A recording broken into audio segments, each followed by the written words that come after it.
레리 크레이더라고 하는 사람이 쓴 책입니다. 영적 아비를 향한 갈망. 이 책에 보면 야생 코끼리의 이야기를 다음과 같이 하고 있습니다. 웨싱턴 포스트 신문의 국제적인 칼럼니스트는 최근에 남아프리카 사냥 금지 구역인 필라네스버그 공원에서 처참하게 죽어간 백색 코뿔소 대량 학살 사건에 대한 기사를 쓰고 있습니다. 코뿔소들이 아주 자유롭게 거주하던 지역에서 코뿔소 39마리가 한꺼번에 학살당한 것입니다. 처참히 죽은 거예요.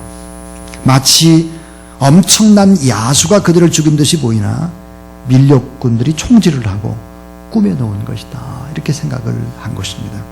그러나 자세히 살펴보니까 코뿔소의 시체 서밀 속에는 값비싼 상아가 그대로 있었습니다.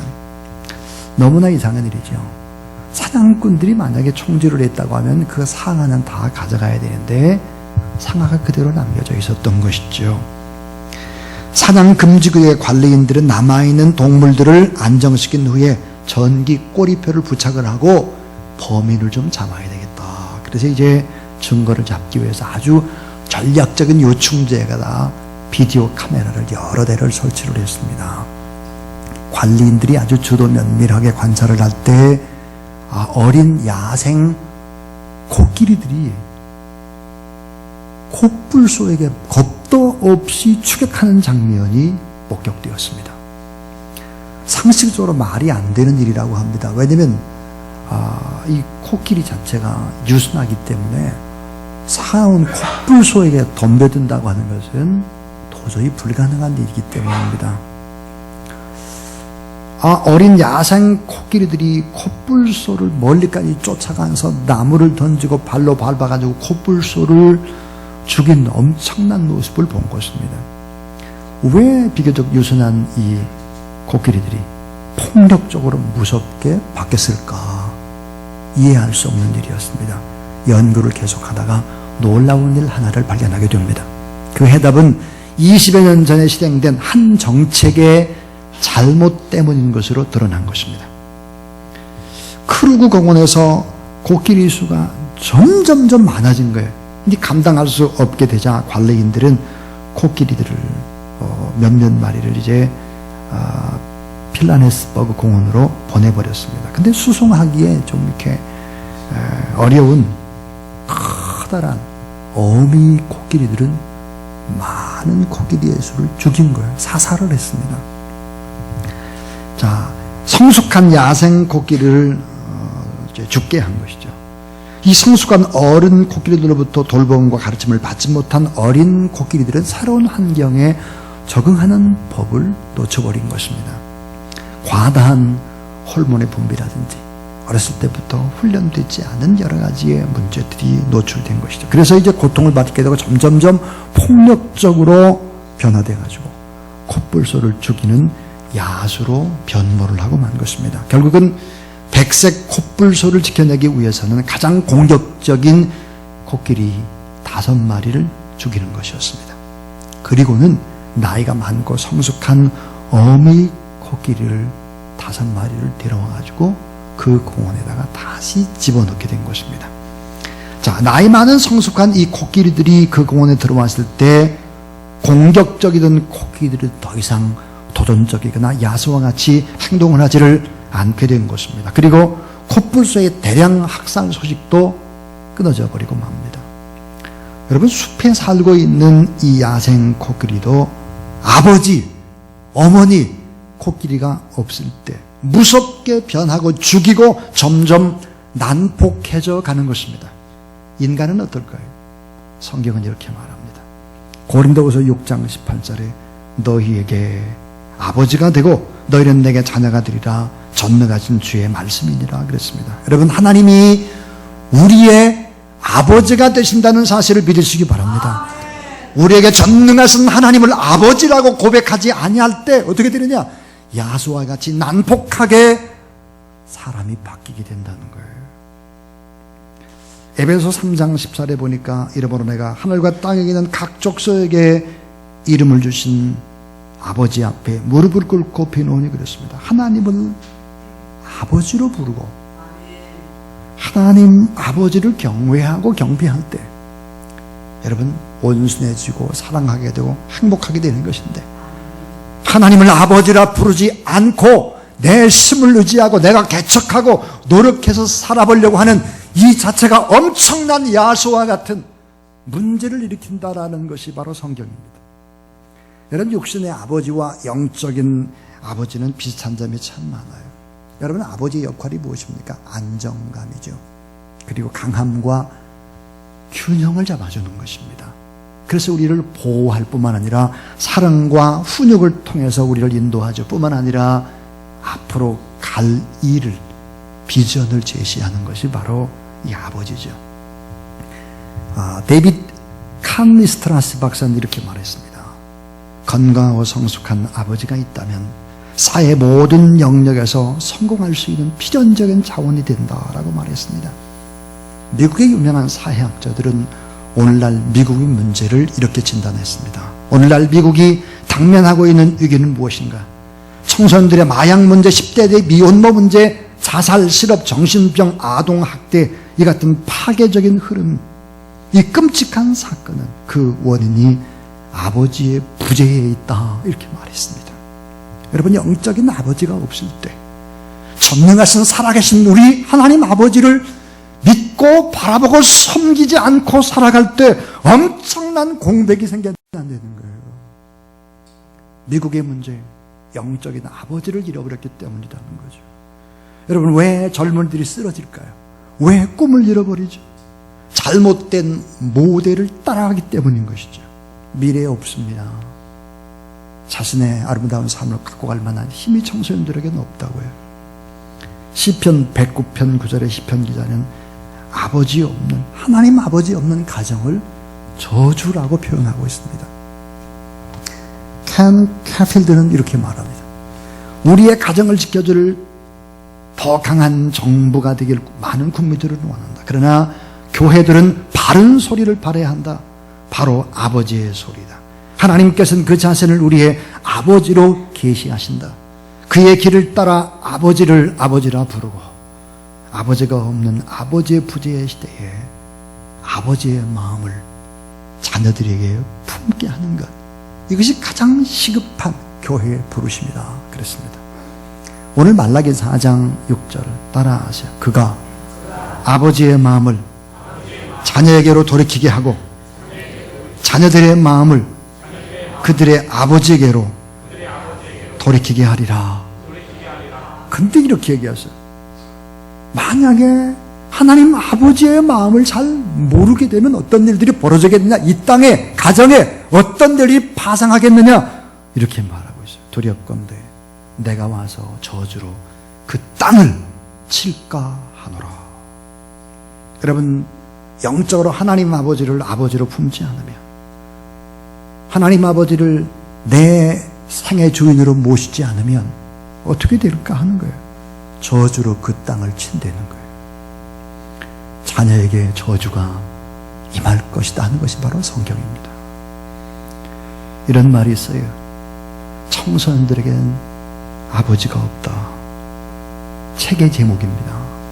청소년들에게는 아버지가 없다. 이 책에 이런 얘기를 하고 있어요.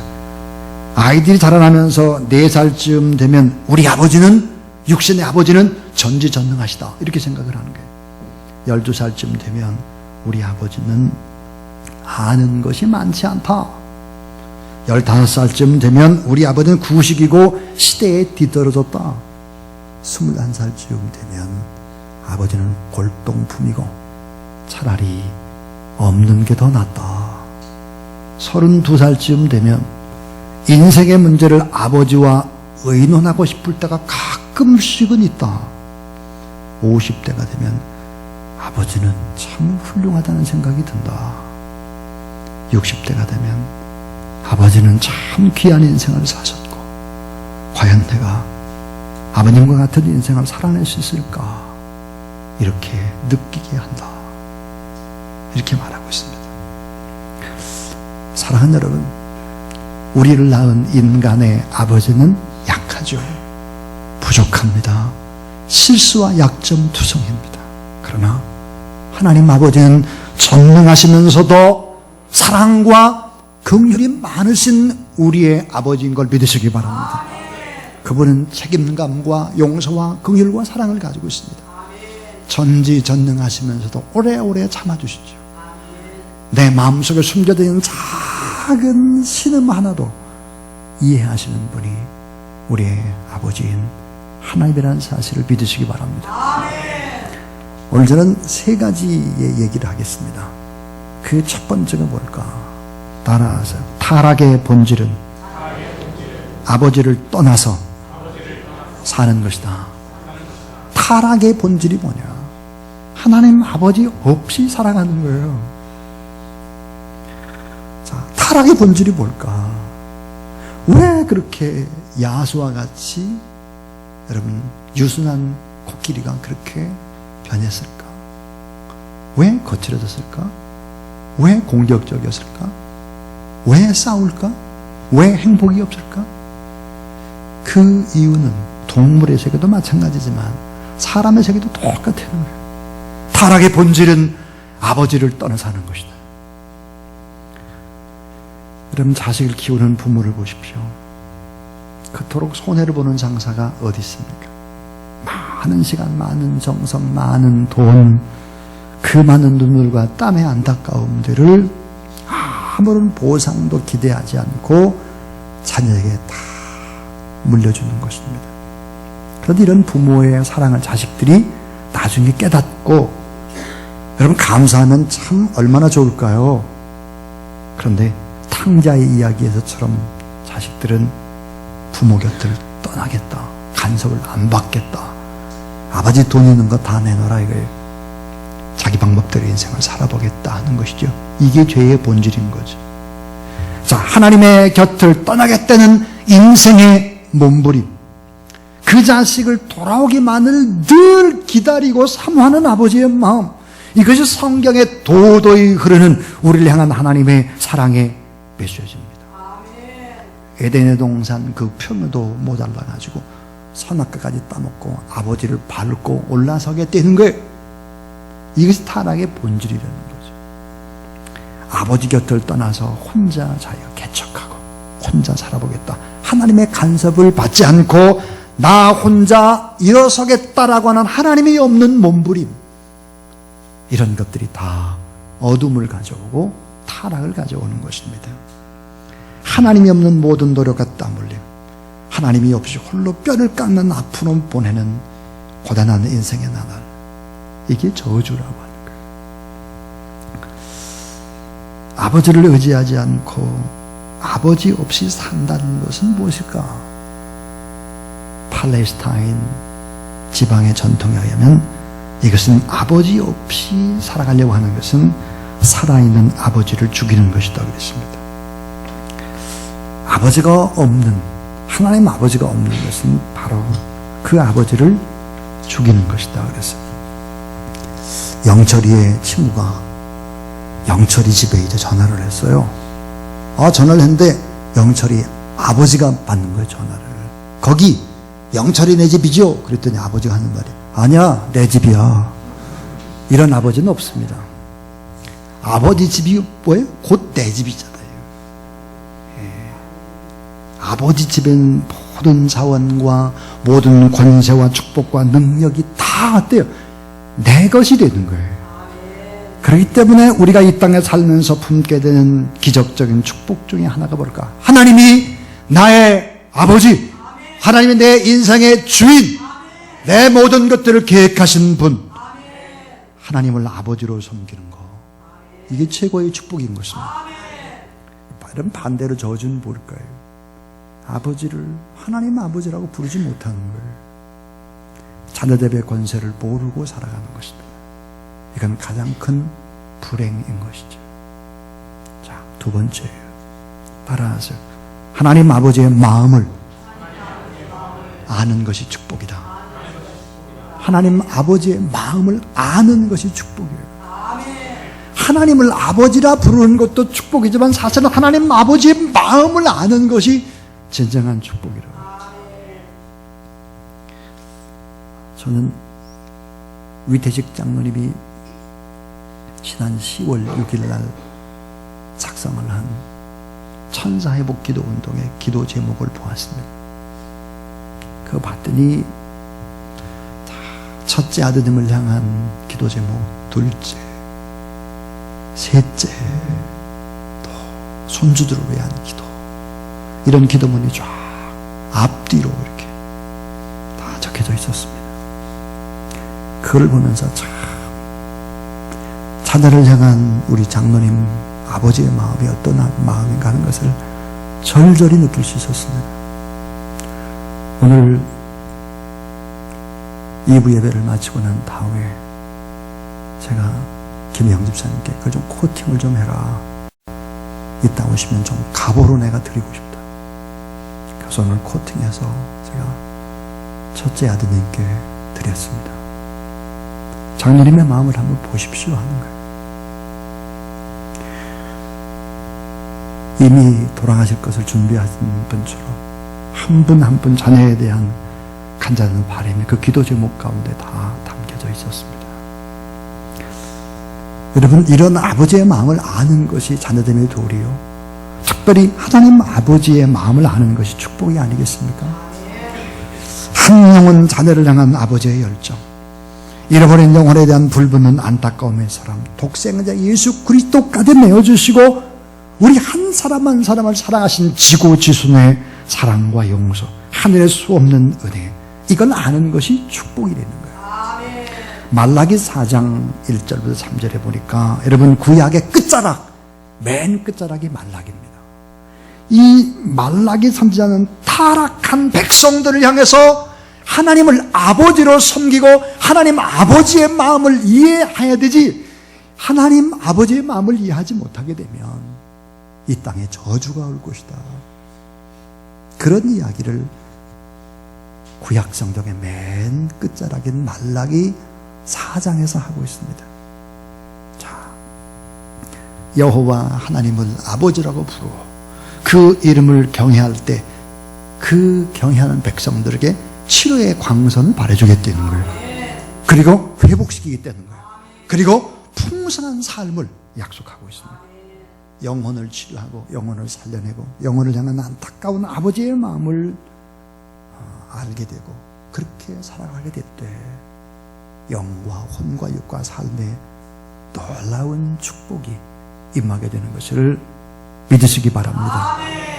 에스겔 11장 19절 20절에 보니까 내가 그들에게 한 마음을 주고 그 속에 새 영을 주며 그 몸에 돌 같은 마음을 제거하고 살처럼 부드러운 마음을 주어 내 율례를 따르며 내 규례를 지켜 행하게 하리니 그들은 내 백성이 되고 나는 그들의 아버지 하나님이 되리라 그랬습니다. 여러분, 하나님을 아버지로 섬기게 되면 돌 같은 마음이 부드러워진다는 거예요. 여러분, 마음 안에 있는 세상의 욕심, 악한 영들이 떠나가고 새 영을 하나님이 부어주시는 것입니다. 그리고 그들의 아버지가 되길 원하고 그리고 그들을 축복하는 하나님 아버지의 마음을 이해하는 여러분 되길 바랍니다. 이제 마지막 세 번째는 잃어버린 영혼을 찾으시는 아버지의 마음, 그 마음으로 살아가는 것이 축복이다 하는 거예요. 따라하세요. 잃어버린 영혼을 찾으시는 아버지의 마음, 그 마음으로 살아가라. 예, 누가복음 15장에 보니까 비유가 3개 나옵니다. 잃은 양의 비유죠. 99마리 우리에 있는 양보다 길 나가 헤매는 한 마리의 양을 찾으신다. 잃은 드라크마, 잃은 돈의 비유, 잃은 돈을 찾는 여인의 마음, 또 잃은 아들, 그 아들이 돌아오길 원하는 아버지의 마음, 이게 다 어때요? 하나님 아버지의 마음이다 하는 거죠. 잃어버린 자를 찾으시는 하나님 아버지의 마음, 이 마음을 깨닫고 아버지의 마음으로 잃어버린 자를 찾아 나서는 그 사람이 참 복되다 하는 것입니다. 이사야 6장 8절을 보니까 내가 또 주의 목소리를 들으니 주께서 이르시되 내가 누구를 보내며 누가 우리를 위하여 갈고 하시니 그때 내가 이르시되 내가 여기 있나이다. 나를 보내소서 그랬습니다. 로마서 10장 14절 15절 그런즉 그들이 믿지 아니한 일을 어찌 부르리요 듣지 못한 일을 어찌 믿으리요 전파하는 자가 없이 어찌 들으리요 보내심을 받지 아니했으면 어찌 전파하리요 기록된 바 아름답다 좋은 소식을 전하는 자들의 발휘함과 같으니라 그랬습니다. 하나님을 아버지로 섬기는 또 하나님 아버지를 내 인생의 주인으로 이렇게 알게 되는 이 전도라고 하는 것이 뭘까? 이건 가장 위대한 사랑이요 가장 위대한 효도요 가장 소중한 애국인 것입니다. 왜 그럴까요? 복음을 받아들이게 되면 아까 말했잖아요. 하나님이 내 속에 들어오셔서 새 영을 주고 부드러운 마음을 주고 내 안에 들어오시면 영혼, 개인의 영혼이 잘되고 가정이 행복해지고 나라와 민족이 의롭게 되어지고 그리고 작은 자를 귀하게 여기는 그런 나라와 민족으로 바뀌어진다 하는 거예요. 여러분 전도는 한 영혼에게만 전도하는 것이 결코 아닌 것이죠. 천부 하늘의 아버지를 잃어버리면 세상에 저주가 임하는 거예요. 여러분 그래서 질서가 무너지죠. 타락하게 돼요. 방종하게 됩니다. 살인하게 돼요. 간음하게 돼요. 이 시대는 어렵게 되는 것입니다.